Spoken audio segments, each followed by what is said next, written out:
Hello and welcome to Krishi Business, platform that keeps you updated with all the agri news of the nation. This is Yash Saxena. Let's have a quick look at the top headlines of the day.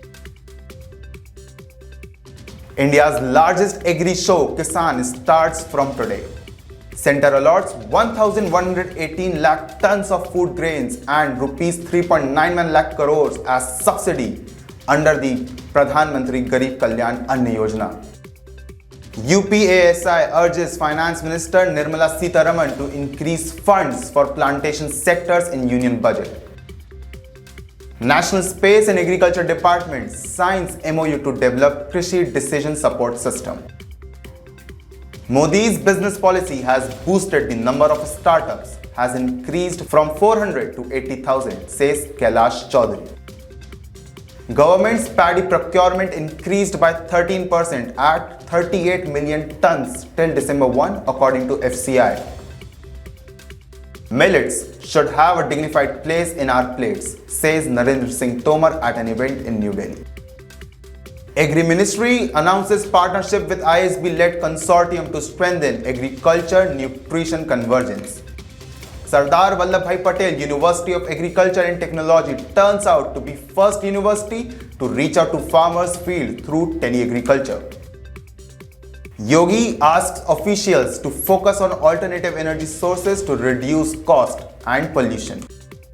Jagan Mohan Reddy directs officials to ensure MSP for all types of paddy.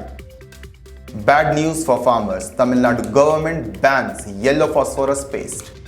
Israel to consider cooperation in agriculture and tourism sector with Kerala. New Zealand passes world's first tobacco law to ban smoking for next generation. In coming days, Delhiites will witness more chilling mornings. Temperature stands at 10 degrees Celsius today. Now the news in detail. Pune is witnessing India's largest agri show, Kisan, which starts with a bang today. The 31st exhibition in the Kisan series is taking place at Pune International Exhibition and Convention Center. The event will house more than 400 exhibitors and expects 100,000 plus visitors in the next 5 days. Event starts today and will end on 18th of December. This is a platform where companies will display their latest and innovative products to farmers. The Kisan also holds a special arena for agri startups called Spark. According to sources, nearly 60 agripreneurs have already registered their startups to present their ideas and new innovative technology to farmers and visitors. The Kisan Fair is being organized under the guidance of Ministry of Agriculture, Government of India and Maharashtra State Agriculture Departments. The world's largest food security scheme, Pradhan Mantri Garib Kalyan Ann Yojana, aims to provide enough food for the poor and needy.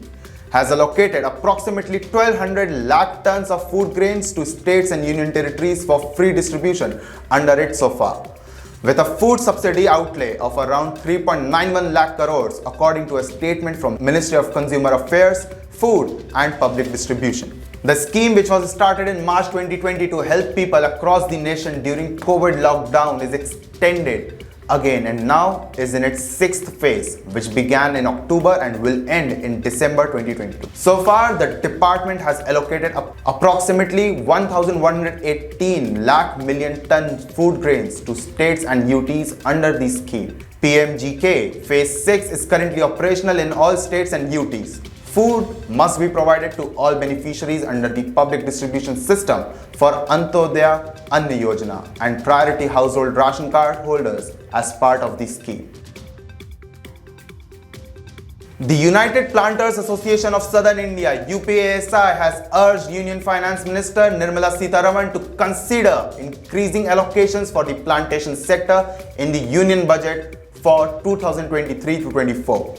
Citing the urgent need for increased research funding, the plantation sector has suffered due to significant reductions in funds allocated to commodity boards in previous budgets, as the board cannot implement developmental schemes and disburse dues to the growers under various schemes.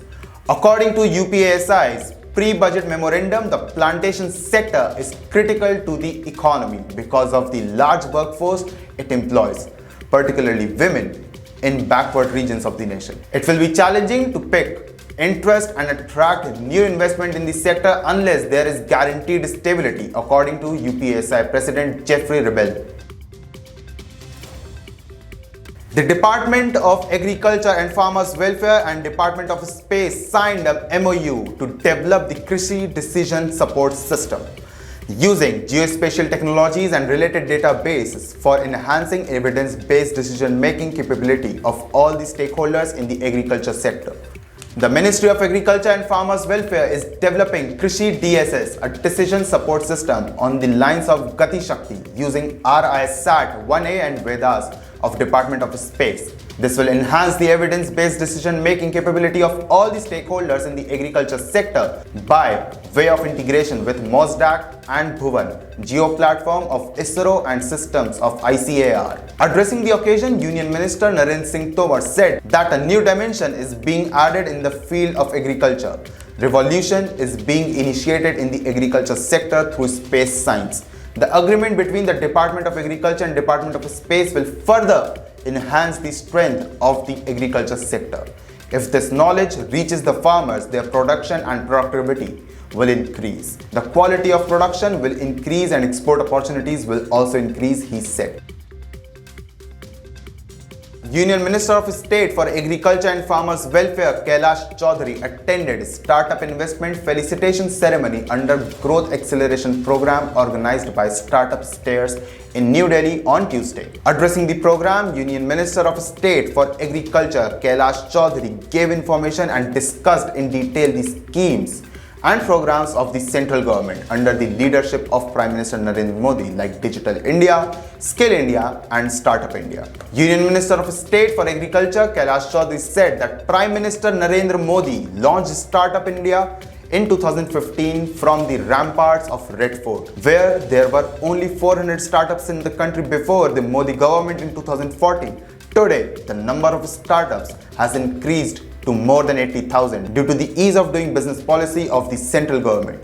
He said that India ranks third in the world in terms of startup ecosystem and more than 100 unicorns are active in the country. Union Minister Kailash Chaudhary said that keeping parallel with the tireless efforts of the Prime Minister to promote innovation and entrepreneurship in the country, let us walk step by step and become partners in the progress of the country. According to the most recent data of Food Corporation of India, procurement of paddy for the central pool in the ongoing Kharif marketing season was 13% higher at 38.06 million tons as of December 11, compared to 33.62 million tons a year earlier. The data indicates that this year the government is actively procuring paddy to replenish its stocks, said Tarun Satsangi, Assistant General Manager at Origo Commodities, which focuses on commodity, supply chain, post-harvest management, trade and finance. According to the sources, the government's paddy stock will be 5% higher this year than last, reaching to 80 million tons. While procurement from Punjab, Haryana and Tamil Nadu increased over the previous season, it was lower in Uttar Pradesh, one of the top grain producers. UP's contribution was 20.02 million tons as of December 11 compared to 23.77 million tons previous year. Union Minister of Agriculture and Farmers Welfare Narendra Tomar has said that along with wheat and rice, the diet of millets should also be balanced. It is with the aim of promoting nutritious grain in the country and the world that the United Nations under the leadership of India has declared 2023 as the International Year of Millets, for which Prime Minister Narendra Modi had taken the initiative and 72 countries supported this proposal of India. Union Minister Tomar said this as the chief guest at the Agriculture Leadership and Global Nutrition Conclave. Tomar said that the COVID pandemic has made all of us realize the importance of health and nutritional security. It is very important to include nutrition in our food items. Celebrating the International Year of Millets will increase domestic and global consumption of millets, which will also increase employment and strengthen the economy of the nation. The Indian School of Business announced its collaboration with the Government of India's Ministry of Agriculture and Farmers' Welfare to strengthen agriculture nutrition convergence. ISB, the University of Sheffield, and the London School of Hygiene and Tropical Medicine will lead the collaboration. This collaboration was formally announced by Manoj Ahuja, IAS Secretary, Ministry of Agriculture and Farmers' Welfare, Government of India, at an event in Krishi Bhavan, New Delhi. Senior officials of the ministry, professors from ISB, and senior representatives from Bill and Melinda Gates Foundation, Microsafe Consulting, and Policy Development and Advisory Group were present on the occasion. Through this collab, ISB will serve as the ministry's focal point for this collaboration, which will support the government's efforts to improve nutrition outcomes and strengthen agriculture nutrition convergence, while also establishing an institutional mechanism to identify convergence opportunities at both the central and state levels.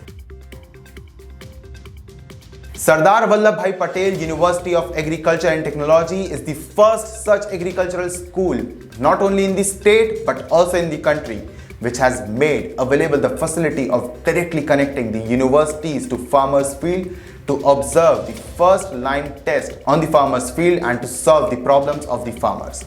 Hundreds of farmers observed the first line test on this occasion. Vice Chancellor Dr. K.K. Singh said in his address that needless to say that the worldwide impact of global warming on the agriculture sector is clearly visible at the present time. The problem of security is now seen to be taking more serious forms. In such situation, the challenge for agricultural scientists increases. On the other hand, the farming community also needs to be more aware so that they emphasize on maximum use of such advanced agricultural techniques developed by the scientists and keep the production level intact by keeping the crop loss due to rising temperature under control. To cut cost and control pollution, Uttar Pradesh Chief Minister Yogi Adityanath has directed officials to develop alternative energy sources, including solar, and reduce reliance on traditional thermal and hydropower. According to an official statement issued on Monday, Adityanath stated at a solar energy meeting that electricity would play the most important role in transforming the state into $1 trillion economy. To meet the rising electricity demand, the Chief Minister has also directed officials to prioritize solar energy. According to him, the state government has introduced a new Uttar Pradesh Solar Energy Policy 2022, which includes many concessions for investors in the sector. The government plans to build 18 solar cities to increase solar energy production. The statement stated that Noida and Ayodhya will be developed first, followed by 16 municipal corporations. Adityanath stated that the power generated at these solar cities would account for 10% of the state's total. Andhra Pradesh CM Y.S. Jagan Mohan Reddy directed district collectors and officials to be more humanitarian and generous in providing relief and calculating crop losses caused by recent cyclone monsoons. He directs officials to ensure MSP for all types of paddy.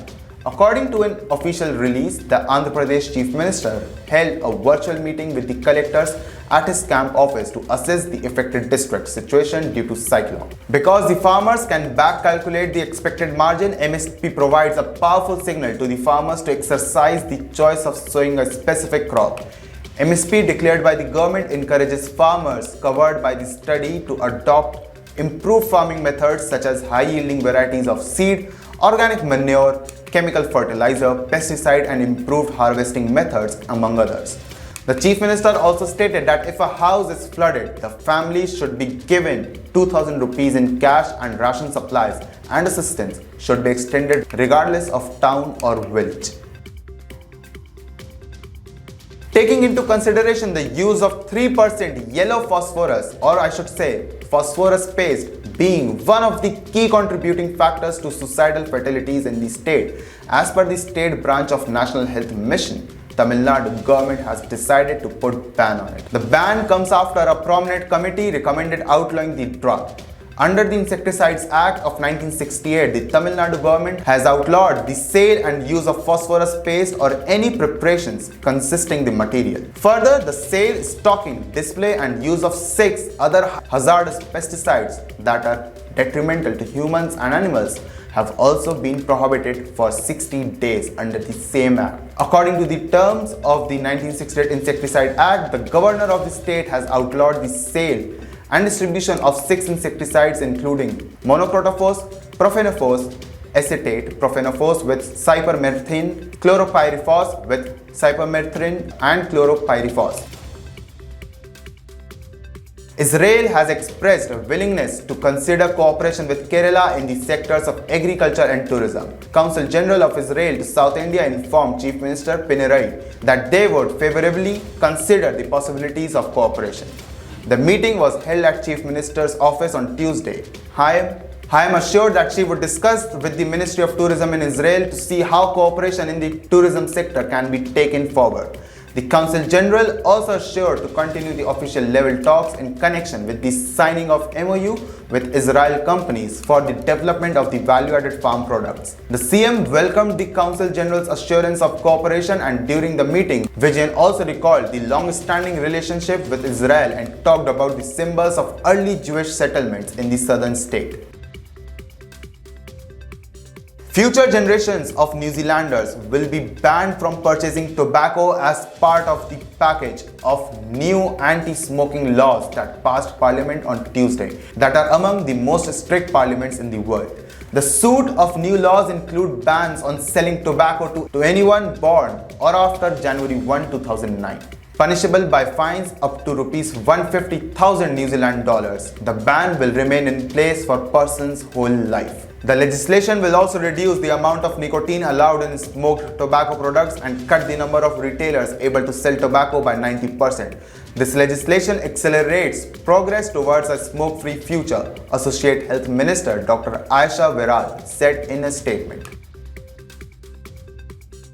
It is getting cold in many parts of the country. This morning, the temperature was seen very low in many places. In the capital, Delhi too, there was a decrease in the minimum temperature today as compared to the last few days. According to the report, the temperature in Delhi was recorded at 10 degrees Celsius on Wednesday, whereas the air quality remained in the moderate category. According to India Meteorological Department, the maximum temperature in Delhi is likely to be around 27 degrees Celsius. At the same time, the minimum temperature is likely to fall up to 7 degrees within the coming 1 or 2 days. It is being told that cold winds have started coming north from the snowy hills. In such a situation, chilling cold can be seen in Delhi in the coming times. So this was all about the news. Let's take a look at today's quiz question. The question is on your screens. East Coast fever in cattle is caused by what? Option A, Theileria. Option B, Trypanosoma. Option C, Babesia. Or option D, none. You can reply to us via SMS on the number 8800023204. For more updates on Agri News, stay tuned with Krishi Jagran Business. This is Yash Saxena signing off.